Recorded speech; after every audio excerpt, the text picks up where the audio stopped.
भिंडियाँ बनाने का तो बहुत से तरीके हैं, लेकिन आज की हम जो भिंडी बना रहे हैं वो बहुत ही मज़ेदार और जायकेदार बनेगी। तो चलिए स्टार्ट करते हैं। अस्सलाम वालेकुम मेरी प्यारी बहनें, कैसी हैं आप सब? उम्मीद करती हूँ आप सब ठीक होंगी। मैं भी ठीक हूँ आपकी दुआओं के साथ। तो भिंडियाँ हमने बहुत अच्छी से वॉश कर ली हैं। इनको हमने काट लेना है। अगर कोई भिंडी बड़ी है तो उनको भी काट के छोटा कर लें, लेकिन आपने इसको इसी तरह ही काट के इनके अंदर जो हमने बाकी मसाला जार डालने हैं। हमने एक खुले से बर्तन में तमाम भिंडियों को साफ करके डाल लिया है। अब हमने 2 बड़े चम्मच जो है भर के इसके अंदर बेसन के शामिल कर दिए हैं।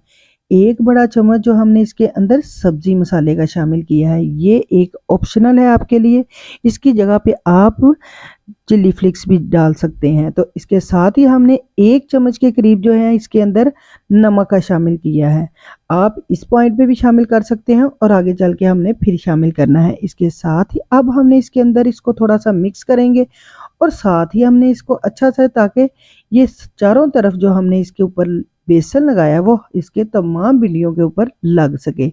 उसके बाद हमने इसके अंदर अंडे डालने हैं।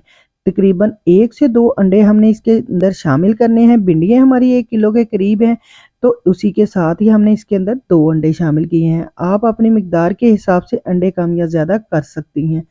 तो इसको हमने तमाम अंडों को बहुत ही अच्छा सा मिक्स करना है। मिक्स करने पे अगर आपको मेरी ये रेसिपी अच्छी लग रही है तो प्लीज़ चैनल को लाइक और सब्सक्राइब करना मत भूलिएगा, क्योंकि आप देखते रहते हैं लेकिन लाइक और सब्सक्राइब नहीं करते। तो इसी के साथ मैंने तमाम भिंडियों को बहुत ही अच्छा सा मिक्स कर लेना है। मिक्स करने के बाद आपने इनको थोड़ी देर के लिए रेस्ट पे देना है, क्योंकि आपने इसको तकरीबन 1 से 2 मिनट के लिए इनको एक साइड पे रख देना है। भिंडियाँ हमारी चारों तरफ इनको अंडा भी लग गया है और जो हमने मसाला लगाया था वो भी मिक्स हो गया है। अब हमने घी को बहुत ही अच्छा सा गरम करना है और जो भिंडियाँ हमने लगा के रखी थी मसाला उसके ऊपर, वो हमने इसके अंदर शामिल कर देनी है।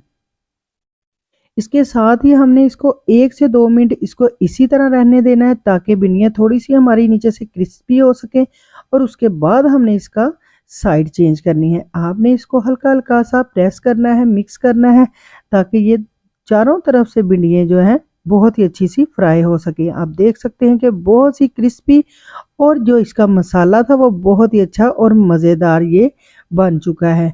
तो इसी के साथ हमने तमाम भिंडियाँ जो फ्राई करके इनको हमने निकाल लेना है किसी डिश में। आपने भी इसी तरह तमाम भिंडियों को फ्राई करके निकाल लेना है।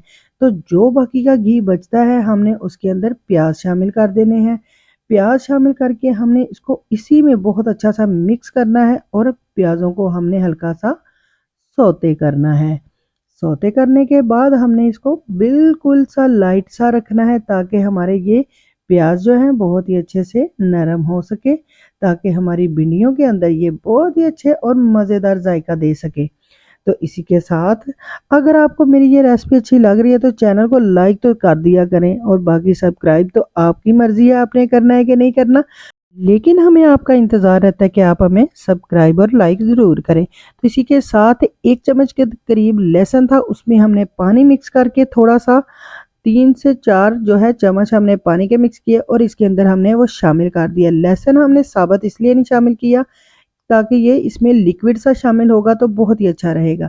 उसको हमने 2 से 3 मिनट के लिए फ्राई कर लेना है और साथ ही हमने 3 से 4 बड़े टमाटर हैं और हरी मिर्च जो है आजकल मोटी-मोटी बाज़ार में आई हुई है और हमने उनको बहुत ही अच्छा सा मोटा-मोटा सा काट के इसके अंदर शामिल कर देना है।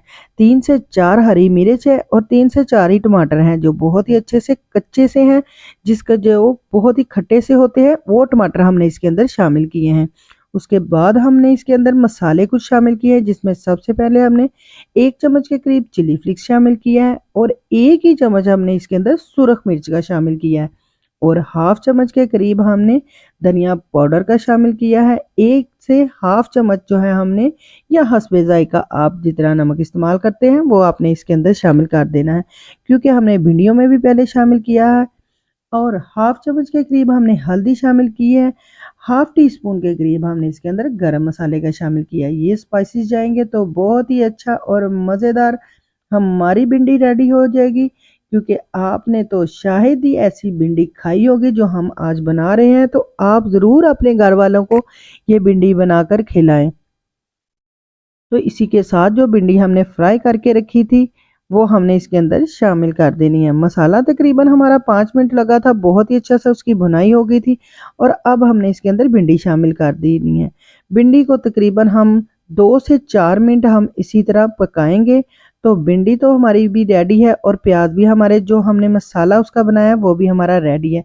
इसको हम मिक्स करेंगे और तकरीबन 1 से 2 मिनट के लिए इसको हम बहुत ही अच्छा सा इसके साथ चम्मच चलाते हुए इसको हम रेडी करेंगे। तो इस पॉइंट पे अगर आपको ये आपने भिंडी इस तरह बनाई तो आप इसको पराठे के साथ, और सुबह को तो नाश्ते में बड़ा ही मज़ा आता है, रात को आप भी इसको चपाती के साथ लें और साथ में रायते के साथ लें तो बहुत ही मज़ेदार और जायकेदार ये भिंडी बनती है। तो इसी के साथ हमने ढक कर तकरीबन इसको 2 से 3 मिनट के लिए पकाया है। तो बहुत ही अच्छी सी हमारी भिंडी ये देखे बन के रेडी होगी। अब हरा धनिया हम डालेंगे तो भिंडी हमारी तो बन के बिल्कुल तैयार है। तो इसी के साथ अब दे मुझको इजाज़त, फिर मिलेंगे नई रेसिपी के साथ, तब तक के लिए अल्लाह हाफिज़।